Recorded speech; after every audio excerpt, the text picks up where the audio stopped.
Here's a cautionary tale about the economics of filmmaking that Eddie Hobbs would never tell you. A crowd of Donegal filmmakers produced 2 films for the price of a crate of Amstel lager. The result? Well, Amstel can now hardly deny that their core market is tramps. On the other side of nowhere, a cult Hollywood filmmaker produces a film for the price of a reasonable-sized hospital building in Liberia. Which film is the best film? Well, you decide. For fuck's sakes, Wolf, we shot down a chopper. Is that not enough for you? Like? In Broken Wings, from prolific no-budget head cases Nartystation in Letterkenny, 2 Gumbean peace process refuseniks shoot down a Power Rangers patrol north of the border somewhere near Fairyland.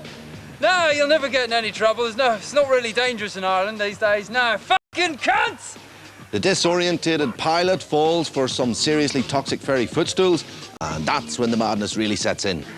Did you see how many fish there was, Mum? He's fine, he's fine. I'm just getting out to play now, Mum. I'll be back in 5 minutes.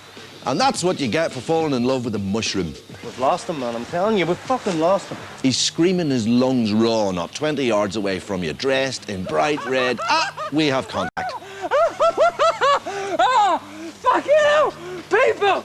Now, Broken Wings is 2 parts Deliverance, 2 parts The Crying Game, and the rest of the parts are missing, presumed dead. Exactly like our Power Ranger, whose disappearance to this day goes unreported by Irish Actors Equity, who say there's no point since all the actors they send to Letterkenny eventually end up dead or disappeared. In The Beer Hunter, it's this publican's landlord that's marked for the bump off. Something I need taken care of. It's your granny? No. Look after her. Me landlord. And Adrian Brody and his ring-bound snoz there, he's the boy to do it. What do you want, money or what? I've got a better offer for you. What? Free beer for life. Heineken, worth killing for. Or, as Fred West might have said, I could murder a couple of tenants.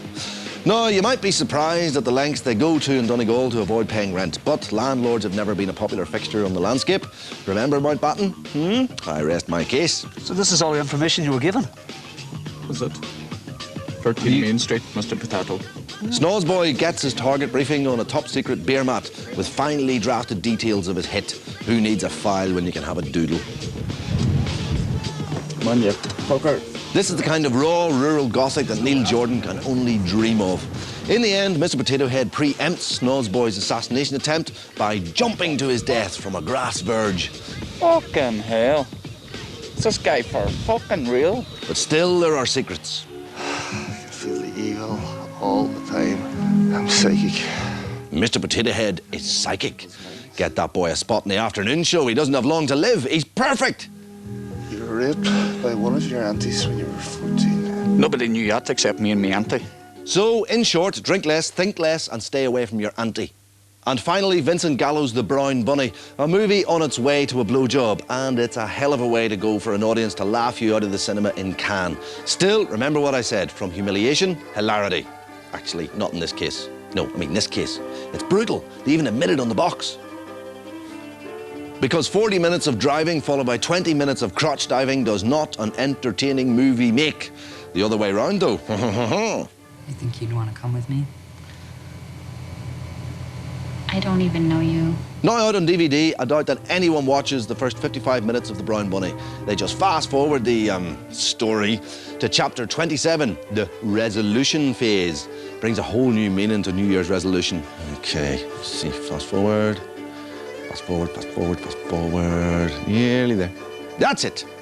Truth is, you can rent this DVD for $5.75 a night, but if you need to save time, they'll rent you the blowjob only for an extra €2. Keep a photo of us in my purse. I look at it every single day. The Brown Bunny co-stars Chloe Sevigny, a girl who would be tons more famous if only people could pronounce her name. Sevigny. As Gallo's estranged girlfriend, she has just one thing to do. Yep, you guessed it, resolution. And she is resolute about that. The length some actresses will go to humiliate themselves on screen for the misguided purposes of art.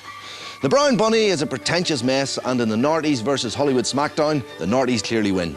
Nobody's fucking coming to save me, no! No fucking Rollins. Leave him for the fucking Irish. Well done, Donegal. The special branch file is in the post. Good night.